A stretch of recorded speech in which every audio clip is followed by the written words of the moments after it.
guys, welcome back to my channel. I'm here right now trying round 2 of this whole filming debacle. I attempted to film yesterday this video. This was going to be the Urban Decay Naked palette versus the Maybelline The Nudes palette. I was super duper excited to sit down and film yesterday. And in my excitement, I suppose I just forgot to hit record. And then when I actually went to check the clip, it was super duper late. I'd already had my makeup off and I was just being super duper lazy and wasn't really feeling the whole let's refilm. So I'm going to refilm today instead. What I've decided I'm going to do is compare the Urban Decay Naked palette to the Maybelline The Nudes palette, or vice versa. Is this thing a dupe for this thing? Let's find out. There's not too much to really run through. I'm hoping to keep this as quick as possible. But first things first, let me just start with the Urban Decay Naked palette. This is the first of the Naked palettes. If you are like into makeup, you know that this is a thing. This is like wicked and it's awesome. But it never goes on sale. You can get it at Sephora Canada and Shoppers Drug Mart, and it is $64 all of the time. It comes with 12 shadows and a brush. This is what it looks like. The mirror, drop the brush on the floor, but that can live there for now, that's okay. It comes with a mirror. See, there you guys are. And it is a like felt packaging, which I don't like because like Lola's fur clings to this, and I wouldn't mind, but she barely sheds. So if there's like anything at all, any dust or anything kicking around, you're gonna get it stuck to the packaging. But other than that, you know, it's a really nice palette. I don't like how you can bend it all the way back, because using it to just do your makeup and use the mirror in it is kind of hard. Like you have to hold the package like this, and then the eyeshadows are just sort of flying around everywhere. That's the only downside to this palette. The Maybelline The Nudes palette, when I first bought it, it was $9.99 and I got it at Walmart. It was also $9.99 at Shoppers Drug Mart. Now it is $17.99 at Shoppers Drug Mart, and I don't know how much it is at Walmart, but when this thing got, like, I guess got a bit of traction, the price went up, which I'm not okay with. I think that is a bad move by Maybelline, and it makes me very angry. I also have the limited edition, the Smokes palette in this, which I also got for $9.99. There's another limited edition palette called the Brights, which is $17.99, and I'm refusing to buy it. The Blushed Nudes is the palette I really want now, that just came out, and it's $17.99, and I'm not doing it. I think it's wrong to have to start introducing these palettes at $9.99 and then upping them to $17.99 because they sold well. I don't think that's really, it's not fair. It's bad considering it's a drugstore product, and drugstore eyeshadow is not worth $17.99. That's my opinion on that. But this palette's really nice. It's very neutral. And the other thing the packaging has going for it is on the back, it has the shadows broken down into quads, trios, and duos. I think that's a really nice idea, and if you're looking for inspiration, you can definitely use the back of that as a guide. I do not like the applicator that it comes with. It comes with these little sponge tip applicators, which I'm actually surprised is still in this palette, because usually I tend to lose these things. In terms of comparisons in the shadows, there are 12 shadows in here as well.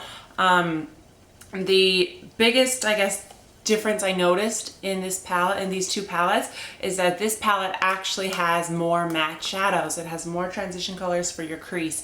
The Naked palette does not. It only has, I think there's only 2. I think it's Naked and Buck in here. Yeah, Naked and Buck are the only 2 matte shadows in this palette. So I don't know about you guys, but I don't mind putting shimmer colors in my crease, but I prefer to put matte colors in my crease, and you don't really get a lot of options with the Urban Decay palette for that reason. Now, if you're a shimmer girl, go for it, is all I have to say. To each his own with makeup. But in this palette, there are definitely more matte shadows. There are 1, 2, 3, 4, 5, 6. 6 maybe? 5, 6? Yeah. So, definitely a plus here for this. These shadows here in the Nudes palette are definitely a little bit more chalky. They're definitely not as pigmented. I do find I do get a bit of fallout, and I have to put an excessive amount of shadow on to get the color payoff that I would get with just one swipe of the Urban Decay Naked palette, but again, you're paying for that pigmentation and that quality. In terms of lasting power, I wear both of these palettes with either an eyeshadow primer, which could be the Urban Decay Primer Potion or the Too Faced Shadow Insurance. And I get about 18 hours out of both of them.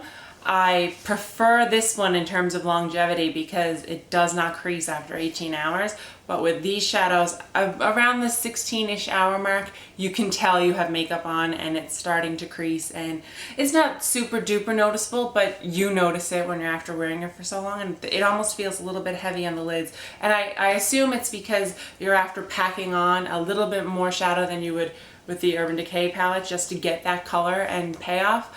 But you know, this is good. I do like this palette. I used it just to form an opinion and make sure my opinion was pretty solid. I used this palette for a straight week for work and just putting my makeup on at like 7 o'clock in the morning and taking it off again around 5:30 in the evening, and I never had a hitch. It does stay on all day, and the week I chose to wear this was for some reason a very, very muggy, sticky week in St. John's, and it stayed on well. Now it's like freezing again and wool sweaters are required.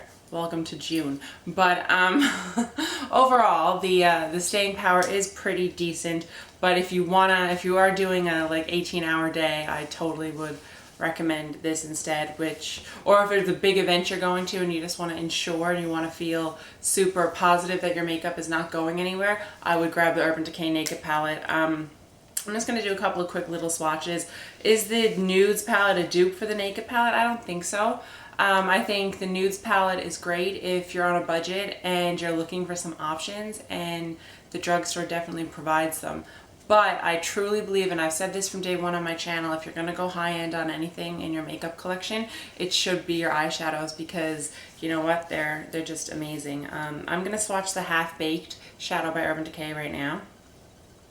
Just quickly put my finger in here and put that on my hand. So that's Half Baked by Urban Decay, and it's very, very pigmented. And I'm going to take the gold shade, which looks very similar in the pans,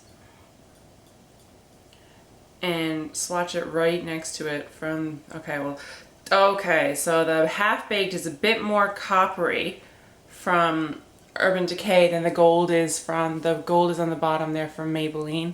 And but overall, they're, you know, pretty much the same brightness for some. Well, I did just rub my finger like significantly in the pan, but